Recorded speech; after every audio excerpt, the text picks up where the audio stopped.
سی C T V footage میں انہوں نے کہا جی یہ گاڑی ہے, خود ڈی آئی جی صاحب نے انگلی سے آئیڈینٹیفائی کیا کہ جی یہ ایف سی کی گاڑی ہے اور یہ لڑکا موٹر سائیکل پہ جا رہا ہے اور یہ انہوں نے پکڑا اس کو. تو ایف سی صاحب کورٹ میں کھڑے ہوئے کہتے ہیں جی یہ تو ہماری گاڑی ہے ہی نہیں ہے. تو چیف جسٹس نے کہا کہ اور کوئی ثبوت ہے آپ کے پاس؟ تو پھر ڈی آئی جی صاحب نے کوئٹہ پولیس کا ایک A S I traffic police کا, اس کا حلفیہ بیان پیش کیا اور اس نے کہا جی کہ میرے سامنے یہ ایف سی والوں نے اس کو اٹھایا ہے. پھر سپلیمنٹ کرنے کے لیے ایک سارجنٹ امجد, اس کا بیان دیا کہ جی اس کو ایف سی والوں نے اٹھایا. اب D I G, A S I اور امجد تینوں پنجابی ہیں اور تینوں نے مہران بلوچ کے حق میں ایویڈنس دیا کورٹ کے اندر. تو یہ ایک پازیٹو ڈیولپمنٹ ہے. اور جب آسمہ جہانگیر صاحبہ اور قاضی حسین احمد صاحب یہ بھی یہاں پہ کھڑے ہو گئے یہ بات کر رہے ہیں اور اب آپ کے اس اجتماع میں نواز شریف صاحب بھی آگے ہیں, تو یہ ساری پازیٹو ڈیولپمنٹس ہیں. ہمیں نا امید نہیں ہونا چاہیے, لیکن مسئلہ بہت سنگین ہے. ہم سب لوگوں کا یہاں پہ اکٹھا ہونا, آپ سب کا اکٹھا ہونا, یہ بہت اچھی بات ہے. لیکن جو لوگ مار رہے ہیں اور جن کو مارا جا رہا ہے شاید ان کی یہاں پہ نمائندگی نہیں ہے, کیونکہ ڈاکٹر مالک بلوچ صاحب, عبدالحی بلوچ صاحب اور یہاں پہ مندوخیل صاحب, یہ سارے لوگ بلوچستان کے پولیٹیکل لیڈرز یہاں پر موجود ہیں. لیکن اگر آپ مجھے معاف کریں تو جن کو مار پڑ رہی ہے اور جنہوں نے ہتھیار اٹھائے ہیں وہ یہ کہتے ہیں کہ ڈاکٹر مالک, اختر مینگل, حاصل بدنجو, جو اسلام آباد کی طرف دیکھتا ہے, جو پاکستان کی مین سٹریم پالیٹکس کرتا ہے, یہ ہمارا دشمن ہے, یہ ہمارا غدار ہے, ہم اس کو نہیں چھوڑیں گے. حالات یہاں تک پہنچے ہوئے ہیں, تو آپ کس سے مذاکرات کریں گے؟ آپ ان سے مذاکرات کریں گے؟ یہ تو پہلے آپ کے ساتھ بیٹھے ہوئے ہیں. ہم نے اتنی غلطیاں کی ہیں, ہم نے اتنے اپنے لیے مسائل کریٹ کیے ہیں, ہم نے اپنے پاؤں پہ اتنی زیادہ کلہاڑی مار لی ہے کہ ہم نے اپنے ان دوستوں کو بھی بے اختیار کر دیا ہے اور انہیں یہ نہ ادھر کے رہے نہ یہ ادھر کے رہے. تو ان کو اب آپ نے ان کو بچانا ہے, اور صرف انٹیلیجنس ایجنسی سے نہیں بچانا بلکہ ان کے اپنوں سے بھی بچانا ہے. تو آپ سب لوگ یہاں پر یہ تجاویز پیش کریں کہ ایشو تو ہم نے ڈسکس کر لیا, اب آپ کہتے ہیں کہ جی مسئلے کا حل مذاکرات ہے, مسئلہ سیاسی طور پہ حل کرنا ہے. بالکل مسئلہ آپ نے سیاسی طور پہ حل کرنا ہے, لیکن یہ جو سیاسی حکومت ہے بلوچستان میں اور مرکز میں, یہ اس قابل نہیں ہے کہ مسئلہ حل کر سکے. رضا ربانی صاحب برا نہ منائیے گا, 18ویں 19ویں 20ویں ترمیم منظور ہوئی, بہت اچھا کیا آپ نے, لیکن اس سے بلوچستان کا مسئلہ حل نہیں ہوا. آغاز حقوق بلوچستان پیکج جو ہے وہ ایک دھوکہ ہے, ایک فراڈ ہے. سخت لفظ استعمال کر رہا ہوں لیکن اصل بات یہی ہے کہ یہ ایک فراڈ ہے. دوسری یہاں پہ بہت سی, ہر دوسرا بندہ یہاں پہ جب لنچ بریک تھی تو بہت سے وکیل حضرات میرے پاس آگے کہہ رہے تھے کہ یار یہ سرداروں نے مسئلہ پیدا کیا ہوا, یہ 4 سردار ہیں, ان کو پھڑکا دو, مسئلہ ٹھیک ہو جائے گا. میں نے کہا یار آپ تو 48 سے سرداروں کو پھڑکا رہے ہیں, پھر بھی مسئلہ حل نہیں ہو رہا. مسئلہ سرداروں کا نہیں ہے, اور گراؤنڈ ریئلٹی واقعی ڈیفرنٹ ہے کہ یہ ایک پروپیگنڈے کے طور پہ آپ لوگ یہاں پہ فیشن بن گیا ہے کہ جی یہ برہمداغ بگتی اور ہربیار مری باہر جا کے بیٹھے ہوئے ہیں, سارا مسئلہ انہوں نے کریٹ کیا ہوا ہے. میں آپ کو پوری ذمہ داری سے بتا رہا ہوں کہ برہمداغ بگتی اور ہربیار مری کا اثر و نفوذ ایک لمیٹڈ ایریا میں ہے. اس وقت جو اصل پرابلم ہے وہ آپ کی کوسٹل بیلٹ میں ہے, کوسٹل بیلٹ, مکران ڈویژن. اور مکران ڈویژن کا جو ریبیل لیڈر ہے ڈاکٹر اللہ نذر بلوچ, وہ نہ سوئٹزرلینڈ میں بیٹھا ہوا ہے نہ برطانیہ میں بیٹھا ہوا ہے, وہ وہیں پہ بیٹھا ہوا ہے. اور آپ جائیں تربت سے آپ جا کے من چلے جائیں یا کسی اور طرف چلے جائیں, آپ جا کے اس کو مل سکتے ہیں, اور اس کو نہ ایف سی پکڑ سکتی ہے, نہ اس کو آئی ایس آئی پکڑ سکتی ہے, نہ اس کو ایم آئی پکڑ سکتی ہے, کیونکہ لوکل پاپولیشن اس کے ساتھ ہے. اور وہ کون ہے؟ وہ ایک M B B S doctor ہے, ایک غریب خاندان کا بچہ ہے, کسی سردار کا بچہ نہیں ہے. اس نے پرائمری اسکول سے لے کے اور ایم بی بی ایس تک گولڈ میڈل لیا, اس نے اسکالرشپ لیا.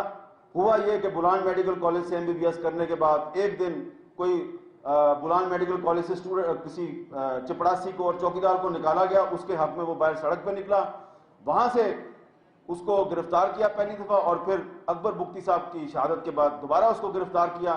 اس کے ساتھ کلی کیمپ میں زیادتی کی گئی, ناقابل بیان حد تک وہ زیادتی کی گئی جو کہ مشرف دور میں رانا ثناء اللہ کے ساتھ اور پرویز رشید صاحب کے ساتھ بھی ہوئی تھی. اور یہ میں اکثر اپنے بلوچ دوستوں سے کہتا ہوں کہ یہ صرف آپ کے ساتھ نہیں ہوا, یہ پنجاب کے لوگوں سے بھی ہوا ہے. لیکن ڈاکٹر اللہ نذر بلوچ کیونکہ ایک بلوچ تھا اور اس کو ننگا کر کے مارا گیا, تو اس نے پھر اپنے ساتھ ایک عزم کر لیا کہ وہ پاکستان کے ساتھ لڑائی کرے گا, اور وہ لڑ رہا ہے اور وہ کہیں نہیں بھاگا. آپ اس کو پکڑ سکتے ہیں تو پکڑ لیں. تو جب تک آپ ڈاکٹر اللہ نذر بلوچ کو مذاکرات کی ٹیبل پہ نہیں لاتے آپ اس مسئلے کا حل تلاش نہیں کر سکتے. ہربیار مری اور برہمداغ بگٹی بھی مذاکرات میں ضرور شامل ہوں لیکن خزانے کی چابی ان کے پاس نہیں ہے. اب وہ کیسے آئیں گے؟ ان کو لانے کے لیے یہ ضروری ہے کہ سب سے پہلے آپ یہ لاپتہ افراد کا مسئلہ حل کریں. یہ بہت ضروری ہے. نمبر 2، مسخ شدہ لاشیں پھینکنا بند کریں. ابھی تک مسخ شدہ لاشیں پھینکی جا رہی ہیں اور اب تو آپ نے یہ سلسلہ جو ہے یہ سندھ میں بھی شروع کر دیا ہے. جس دن لیاری سے ایک محبت سندھ ریلی نکالی جانی تھی اس دن سازش کے تحت آپ نے حیدرآباد بائی پاس پہ مظفر بھٹو جو ہے اس کو مار کے گولی مار کے پھینک دیا اور اس کا قصور صرف یہ تھا کہ اس کی بیوی نے حیدرآباد پریس کلب کے باہر ایک لاپتہ افراد کے حق میں کیمپ لگایا ہوا تھا اور اس کو بھی آپ نے وہاں مار کے پھینک دیا. اور اس سے ایک دن پہلے تربت میں ایک رزاق گل ہمارے صحافی ساتھی تھے ان کو گولی مار کے آپ نے ان کی لاش کو پھینک دیا. تو آپ یہ مسخ شدہ لاشیں پھینکنے کا سلسلہ بند کریں، لاپتہ افراد کا مسئلہ آپ حل کریں. اور ایف سی جو ہے اس کے بارے میں پروفیسر ابراہیم صاحب نے بالکل صحیح کہا ہے کہ یہ کسی قانون کو نہیں مانتی اور ایف سی کو بلوچستان سے واپس نکالنا چاہیے. اور جو سب سے اہم چیز ہے وہ یہ ہے کہ نواب اکبر بگٹی کے قتل کا جو مقدمہ ہے اس کا کوئی لاجیکل کنکلوژن نکلنا چاہیے. اور اب اس کے اندر ایک اور مسئلہ بھی شامل ہو گیا ہے اور وہ یہ ہے کہ جناب بختیار ڈومکی صاحب کی اہلیہ اور بیٹی کے ساتھ جو ظلم ہوا کراچی میں اس کا بھی ان کو بھی انصاف دینے کی ضرورت ہے کیونکہ بلوچ معاشرے میں جو عورت کے ساتھ ظلم ہے وہ اس کو بہت ایک بڑی برائی سمجھا جاتا ہے. تو یہ جب آپ کریں گے معاملات یہ آپ کانفیڈنس بلڈنگ میئرز آپ کو کرنے ہیں. یہ کانفیڈنس بلڈنگ میئرز کرنے کے بعد آپ مالک صاحب، ڈاکٹر مالک صاحب یا اختر مینگل یا مدو خیل صاحب یا جو دیگر لوگ ہیں پھر یہ اس پوزیشن میں ہوں گے کہ یہ بلوچوں کو کہیں، نوجوانوں کو کہیں جو بغاوت پر آمادہ ہیں کہ آؤ اب ہم بیٹھ کے بات چیت کرتے ہیں. اور تب آپ مذاکرات کا ماحول کریٹ کر سکیں گے. یہ پہلی سٹیج ہے.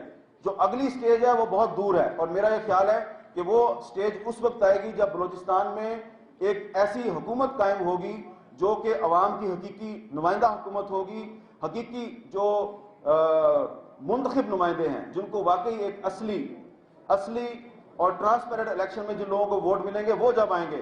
میں یہ نہیں کہتا کہ صادق عمرانی صاحب جو ہیں وہ عوام کے نمائندے نہیں ہیں لیکن ہم سب جانتے ہیں کہ جو 2008 کا الیکشن تھا وہ 2008 کا الیکشن جو ہے اس میں ملٹری انٹیلیجنس نے اور آئی ایس آئی نے دھاندلی کی اور اکثر لوگ جو الیکٹ ہو کے آئے ان کو انٹیلیجنس ایجنسی نے جتایا. اس لیے کم از کم میں سمجھتا ہوں کہ 2008 میں جو بلوچستان کا الیکشن تھا، بلوچستان کا الیکشن ایک فراڈ الیکشن تھا، ایک 2 نمبر الیکشن تھا. لہذا اس کے نتیجے میں ایک 2 نمبر حکومت وہاں پہ وجود میں آئی اور اسی لیے وہ ابھی تک کوئی 1 نمبر کام نہیں کر سکی. اجازت دیجیے. اللہ حافظ.